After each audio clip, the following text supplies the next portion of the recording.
Hey, Foreclosure Fix family, and welcome to another episode of the Foreclosure Fix Podcast, where our goal is to help 1 million homeowners successfully navigate foreclosure. If the mission to help 1 million homeowners resonates with you, please do us a favor, like, subscribe, leave us a review, and share the podcast with someone who you know can help. I am excited today because I have a good friend on the podcast, Dave Putz. How are you doing today? Doing well. Thank you for having me. Hey, I'm appreciative of having you on. I know I see you at conferences. We talk about a lot of different things in different masterminds. And one of the things that I know you have experience with in your background is someone who was a landlord and a rehabber, right? Who now is in the note investing space. And we want to dive deep today into landlords who may be facing foreclosure and what their exit strategies look like and things like that. I'm glad to do it. Being a landlord, ex-landlord myself, I can definitely relate to a lot of those problems, issues, concerns, and being scared. Hey, Dave, I don't know if you're an ex-landlord. You know, once a landlord, always a landlord. Like, you still have those scars and battle wounds with you, right? So, Absolutely. So let's back up a little bit, Dave. And I kind of gave your introduction at a very, very high level, but do us a favor and let our audience know how you and your company interact with people who are facing foreclosure. Absolutely. So in 2005, I became a landlord because I thought it'd be great to do, right? Getting in the real estate space was really exciting. And I slowly learned some of the issues and problems that came to it. And in 2010, I got introduced to the being a lender side of the space. Still being a landlord and dealing with the issues, I then converted over to this idea of the short sale world, which was really popular at that time, and then converted over to actually becoming a lender. And what we started doing is becoming a lender by either buying existing notes or creating notes ourselves. And where I was working at, the fund was a very large fund that grew very, very big. But the primary focus was, how do I become a lender and become the actual owner of the debt in that position? Coming from a landlord position, I was amazed that this side was actually available. I never knew that people, a mom and pop or myself, could own debt on a property. So we started working on this, and that's what I slowly learned. Becoming a landlord was a very lucrative, but also very struggling process. And in 2014, I sold my last rental property. What I learned in that process was that as much as you get the appreciation, depreciation of the landlord, headaches and struggles are real. Dealing with the day-to-day tenant or struggle with the tenant or just the frustration of dealing with stuff can be overwhelming.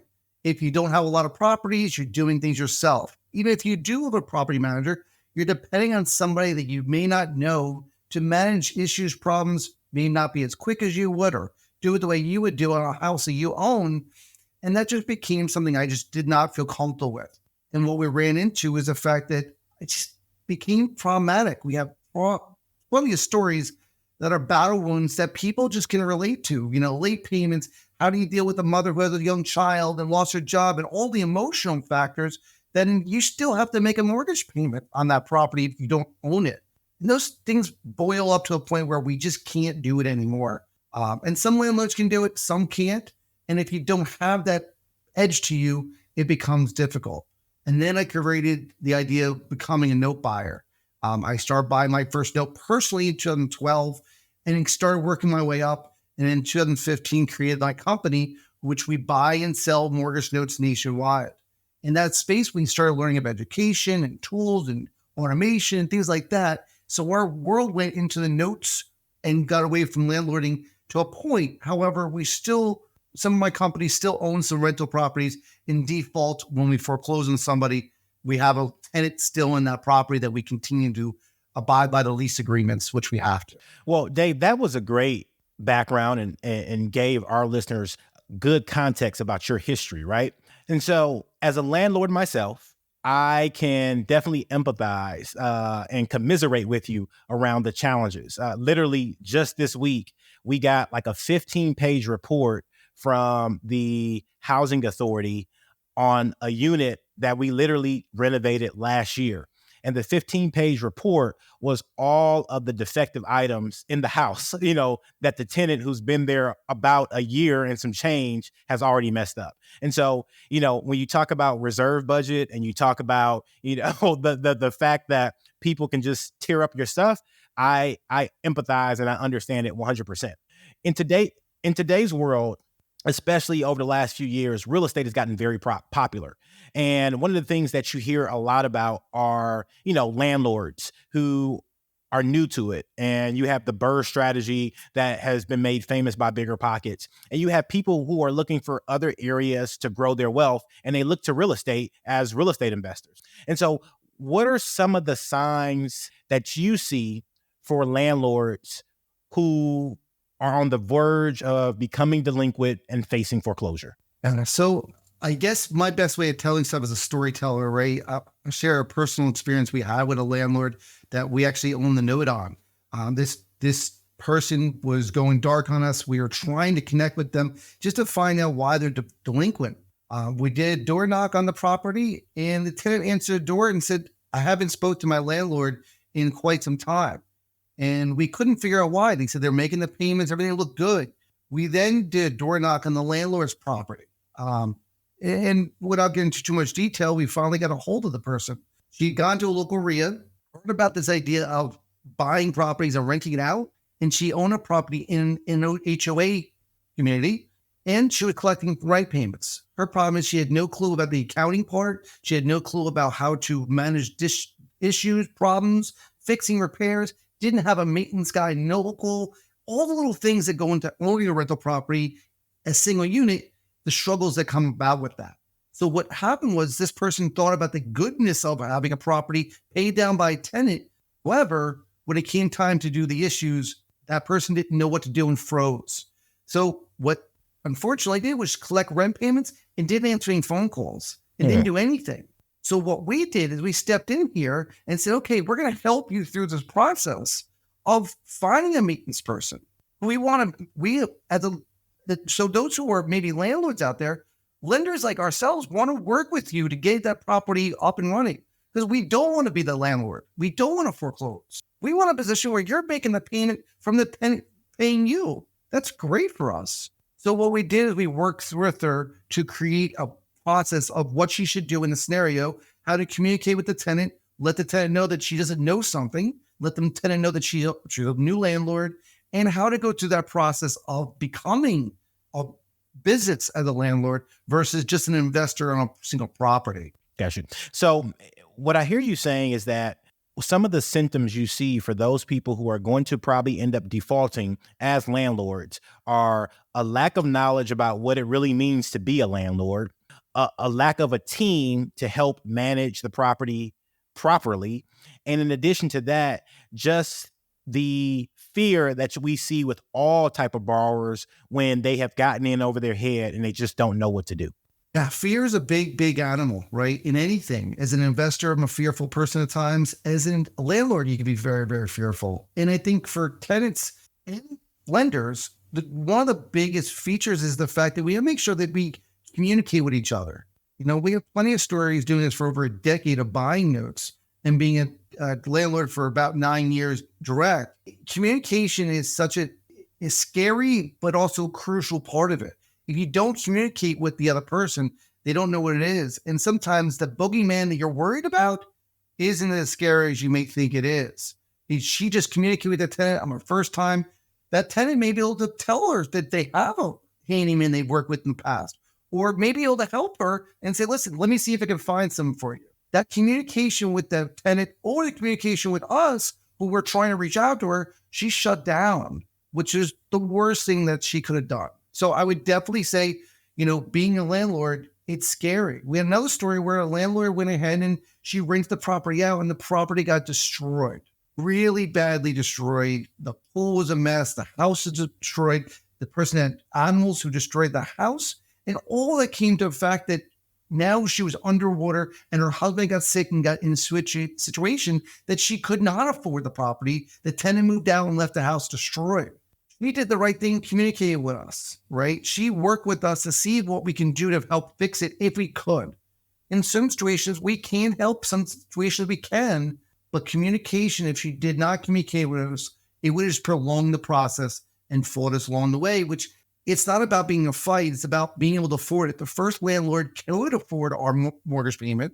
She was collecting a whole lot more, double what our mortgage payment was, which is great. The other one didn't know how to find a tenant, and didn't know how to fix a property up, and didn't have the income to help out with stuff because the husband got sick. So those are two different scenarios that if communication just had, we can solve things pretty quickly and reasonably. Well, Dave, one of the things that I always think about when I am investing in real estate, and I think a lot of newer landlords don't really understand this, is the ability to have enough reserves. A lot of times, we have this pie in the sky, rosy glasses view of what real estate investing is like. And real estate investing is a long-term game, especially when you're buying property. You want it to cash flow and things like that. But we all know one water heater, one HVAC system, one roof, one bad tenant can kill your whole cash flow for a year or even more, right? And so it's definitely a long-term game. So having that reserve as a landlord is so important. The other part, though, is being able to really evaluate the property. And what I've seen a lot of landlords do in the last few years is take on loans that have higher interest rates, which is already challenging, but then also assume either not only rent appreciation, but also property appreciation. And those assumptions, especially in this current interest rate environment, have been very challenging. You see it a lot on the multifamily side for large multifamily, but even down to the single family property, the person who owns one or two properties, those mistakes can definitely have people having negative cash flow each month. And if you find yourself in a situation where you have negative cash flow, you have limited or no reserves, and you have vacancy for a few months, you can really find yourself in a world of hurt. And that's where Dave is saying it's so important as a landlord, if you are in that situation where you can see the kind of the storm coming, that you start communicating early and often. Yeah. Yeah. And you can speak to us about putting, hey, listen, I just don't have the money to do something right now. Can we just take some of the money I owe you and put it at the back end of the loan? We can absolutely do that, right? There's so many options when communication happens, and reserve is a big thing. In any space, we're a big, my family's a big Dave Ramsey fan, which is about budgeting and planning and goal setting. And what we realize is that we always think that when we're going to go to a casino, we're going to win all the money in the world, right? But if we go there with all the money in the world, and we spend it all, and then we come home, we have a flat tire, and we didn't plan for that, that's a problem. So you got to make sure that you understand the fact that it's, all the stories at the RIAs and stuff like that out there is great and wonderful. However, things have happened just to tenants and to landlords. The water heater goes, something comes up. So you need to make sure that you're not just cutting it thin, right? Because that's where you're going to cause problems.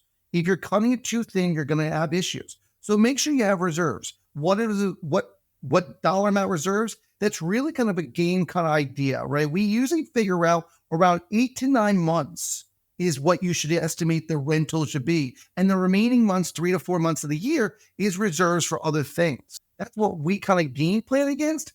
But certain networks in certain areas may be lesser or more depending on the situation. Taxes go up. You're now required to pay the tax bill. And if tenant rents don't go up, you're not in a good spot to raise them, right? Because you may lose some stuff. Vice versa, right? So yeah, we all hope to get appreciation. We don't know if it's actually going to happen until it does. So I wouldn't count on winning at the casino until you actually do. That's a great quote, right? I wouldn't count on winning at the casino until you actually do. Give me the chips first, right? Yes. So one of the things that I think about when I hear you talk about the reserve and the amount of reserve is that is great for somebody who's thinking about being a landlord.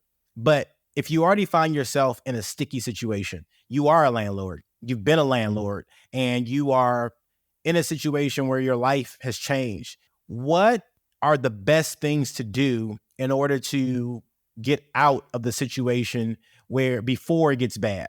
Absolutely. So the first and foremost thing in real estate is networking.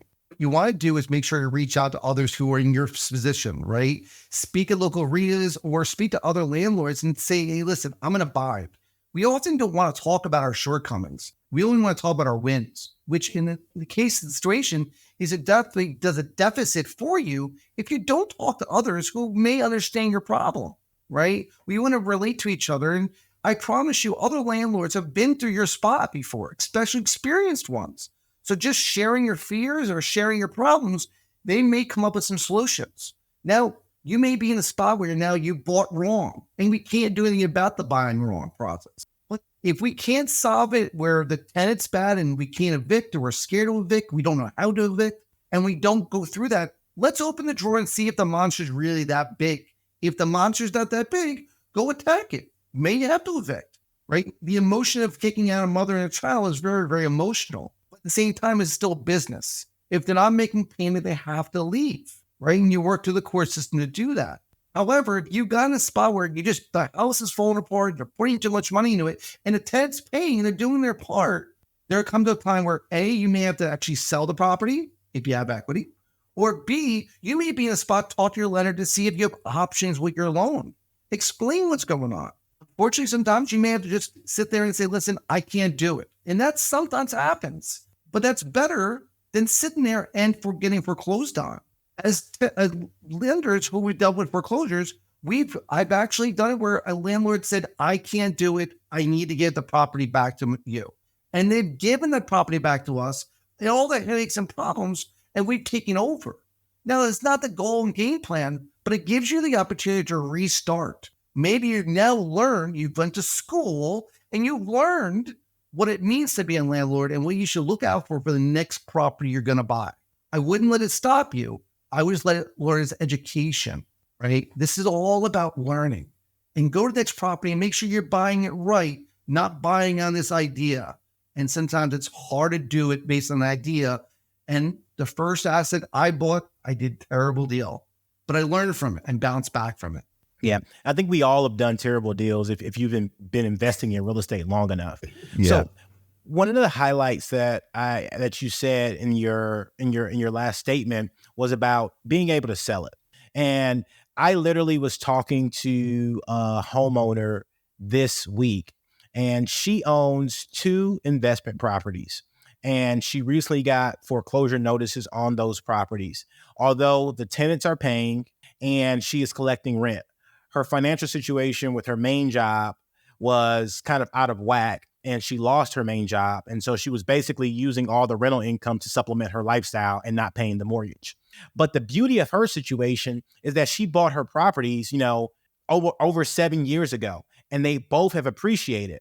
And she wasn't delinquent along the way. And so my advice to her was to sell the properties. And I think one of the things that we forget as landlords sometimes is that if you own a property, or not even as a landlord, just as a homeowner, if you bought a property within the last, more than 5 years ago, you probably have a significant amount of equity. And if you haven't been delinquent multiple times, you haven't done lots of modifications or things like that, you are most likely in a position where you can sell the property and get a win. And when I say get a win, pay off the mortgage and get some cash in your pocket. And so that is definitely one of the highlights that you mentioned in your previous statement that we have to make sure everybody understands is that you can sell the property. You can sell it with a tenant inside. You don't have to break their lease. You don't have to kick them out. You can sell it as is, where is, and people are happy to buy that. There are investors in the current market clamoring for properties. And so that's just one thing you must keep in mind. If you are a homeowner and you are a landlord and you're facing foreclosure, do not give up and just hand over the keys without evaluating the situation totally. Yeah. A few things real quick is that I dealt with foreclose on properties that have equity.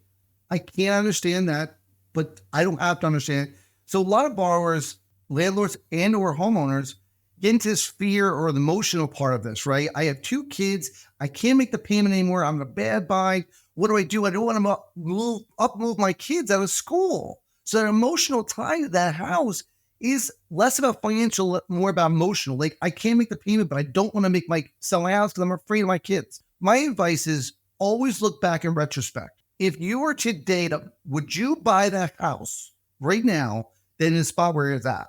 If you could take yourself out of your emotion and think logically, it sometimes gives you the answer you're looking for. So if I said to you, would you buy the house, if you were an investor, would you buy the house you're in right now or a homeowner in the spot you're in right now? If the answer is no, that gives you the answer you should sell the house. At every moment in your life, you should say, if I would do it today, would I still do that same thing? That often gives you the advice you need to know, should I do it now or not? If the answer is, hey, yeah, I'd buy it right now, even in the situation, then make it work. But if you're a homeowner who's struggling, doesn't have the income, has struggles like that, you have to weigh the pros and cons of your kids in school. But listen, I wouldn't buy that house. I'd buy this other house, which is cheaper, more affordable for my family. If that's the answer, go do that answer. Get out, buying that house and go on to a house that you can afford. This will affect you longer if you sit there and just hold your money, right? And not make the mortgage payment and have this weight on your shoulders. That's more than any money you can pay for, and you'll sleep better at night. And I'm sure your spouses will be much more appreciative of the environment you're in because you've actually won. You didn't lose. You didn't lose your house. You've won because you've made a future goal for your family. Y'all, this is a shameless plug, but I got to do it. Hey, my new book comes out February 7th, The Foreclosure Fix, 12 Proven Steps to Beat the Bank, Escape Foreclosure, and Turn Your Property into a Profitable Asset. And the reason I had to do that plug right there is because you just said it. People think by selling that they lose, or people think by getting out of the situation they lose. No, you win. That's how you beat the bank, is by making sure they don't foreclose on your house. And so keep that in mind. If you're a landlord facing foreclosure, selling is a great option, even if that means that, hey, you don't have investment property anymore. It is okay. Dave, that brings us to my favorite part of the podcast, which is the bow tie round. And in the bow tie round, the B stands for your best advice for someone facing foreclosure. The O stands for one thing you're grateful for. And the W stands for your wildest or most interesting foreclosure related story. All right. So Dave, give us your B. What's your best advice for somebody facing foreclosure? We mentioned earlier, communication, right? We need to make sure you're communicating to all parties involved. This doesn't mean only your landlord, maybe your landlord situation, maybe your tenant, maybe your lender, but also means other friends and families. Communicate as much as you possibly can, because you may find a solution that you'd never thought about before. So communicate even to your local REIA and ask questions. Communication will solve a lot of your issues. May not give all your answers that you want, but you'll probably hear, sell the property, find a maintenance guy, find this, find that. He'll probably give you the answer that you need. The one thing I'm grateful for, and DJ knows this more than anything else, is my network, right? My network and my family are my two things. I lean on everyone for everything, right? If I didn't have my network or my family, I don't know where I'd be.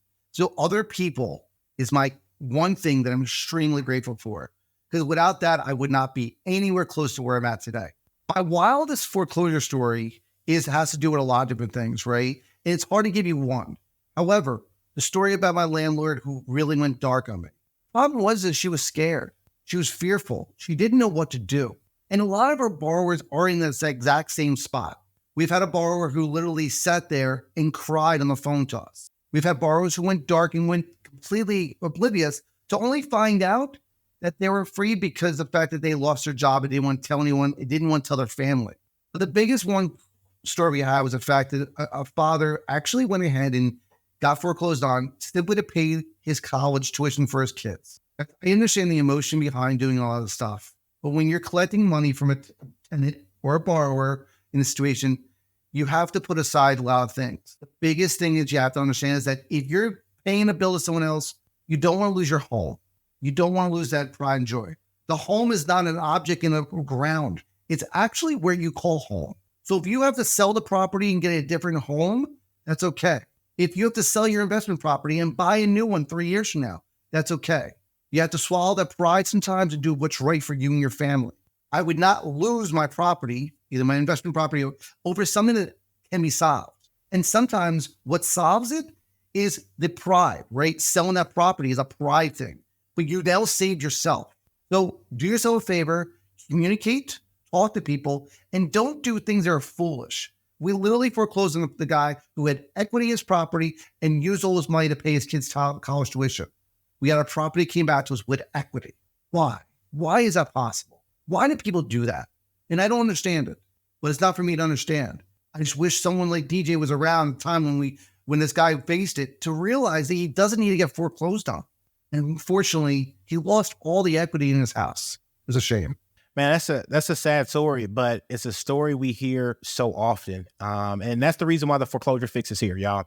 We want to help 1 million homeowners successfully navigate foreclosure. So please, please, please, if you resonate with the content, share it with someone who you know may be facing foreclosure, someone who you know can benefit, a family member who may need this information, because we just want to get the word out. Dave, do us a favor. Let our listeners know how they can get in contact with you, how they can follow your journey, how they can reach out to JKP Holdings if they want to invest or whatever else may be the case. Absolutely. Please feel free. We have a YouTube channel, Facebook groups, Facebook page.